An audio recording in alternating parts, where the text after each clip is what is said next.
Hello, my name is Timothy Makoba. I am a BCom third year Group 5 student. With me, I have two of my group members. However, you cannot see them as we are practicing social distancing.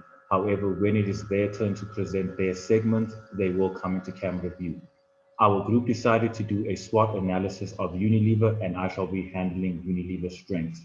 Now, I'll be focusing on three strengths which Unilever is in possession of, mainly their global, market, and micro. Unilever is easily one of the most recognizable brands in the world. This global presence grants the company first preference to tourists who may not be familiar with South African household products and prefer a brand that has earned their trust. The company can also draw from international strategies that have worked in other countries. Now, within the market environment, Unilever possesses a 13.7% stake within the market share of the skincare and hygiene industry.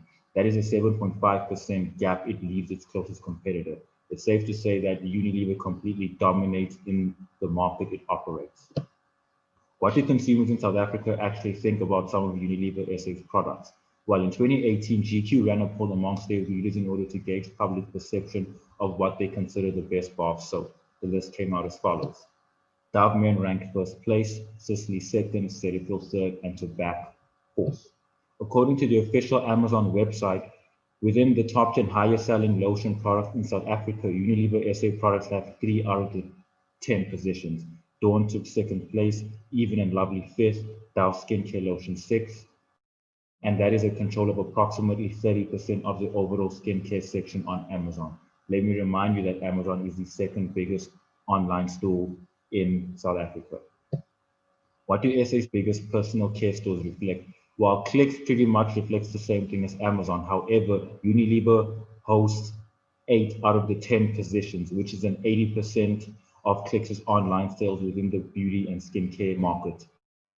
Dis-Chem, however, shows that Omo was the highest selling detergent in 2019, retaining its position, meaning it was the highest selling detergent in 2018 as well.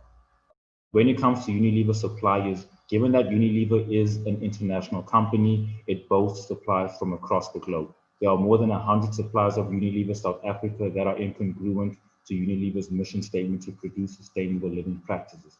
Unilever South Africa pride themselves in with maintaining a good relationship with their suppliers. Onto the microenvironment. Now, it is every marketer's dream to work for Unilever South Africa. Unilever does not spare any expense when it comes to their marketing division. In 2015, Unilever took first place as the highest spender towards advertising, and in 2016, second place. I am pretty sure that's why we use Unilever as a case study for our war assignment. What do employees and employers say about Unilever South Africa? In 2020, Business Insider created a list of the 50 most attractive employer businesses to work in South Africa based off employee and employer satisfaction. To name a few companies along with their rankings are as follows. Google Alphabet took first place, Apple South Africa took second, Shoprite took third, P&G South Africa took 17th, and Unilever South Africa took 27th. The fact that Unilever ranks amongst within the 50 is, in my opinion, a testament to its employee treatment. Unilever South African business strategy uses both a focus and generic strategy. It uses the focus strategy to capture loyal customers, while it uses its generic strategy to maintain its firm grip on the market share. Now I'll be handing over to my group member Muzaffar to speak on Unilever's weaknesses and opportunities. I'm Zafar Ibrahim, and I'll be just evaluating Unilever's weaknesses and opportunities. Firstly, we'll be just evaluating Unilever's weaknesses. As mentioned before, Unilever is one of the most recognizable brands in the world and is a leading consumer goods business in the global market. But even though it has a strong position, they do have weaknesses that limits its growth. For instance, its imitable products. The company invests a lot of its resources in the product development processes.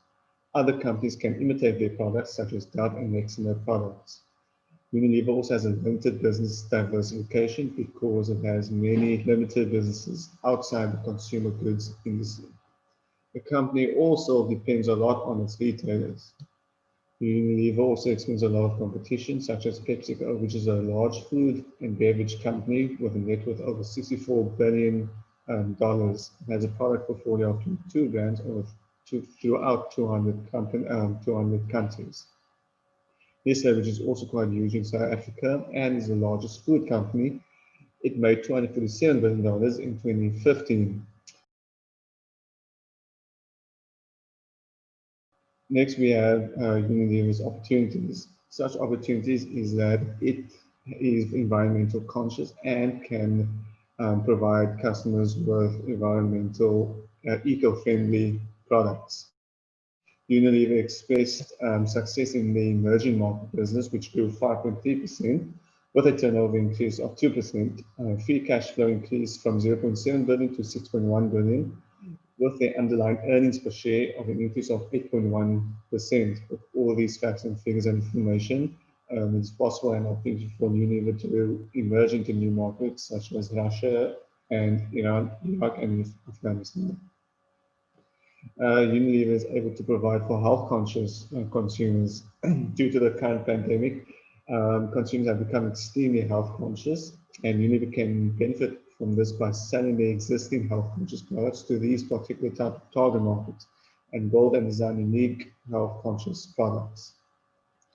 Lastly but not least, Unilever can emerge into undeveloped countries. They can benefit from this as they will be able to locate inexpensive labor and reduce the amount of money spent on operations, thus increasing their profits. That is all from me. I will now turn it to Riva, who will be discussing tips to Unilever. Hello, my name is Ravani Diseko, and I'll be discussing the threats that can limit Unilever's business performance. The first threat I'll be talking about is competition. Unilever faces high amounts of competition from different brands such as Johnson & Johnson or Nestle, just to name a few. The current market share of Unilever SA in the beauty industry is 13.7%. Any new competitors therefore could potentially reduce the market share Unilever already possesses and therefore potentially reduce its revenue as well. The second threat that could happen is product imitation. This is when a company produces products that are similar to those of Unilever.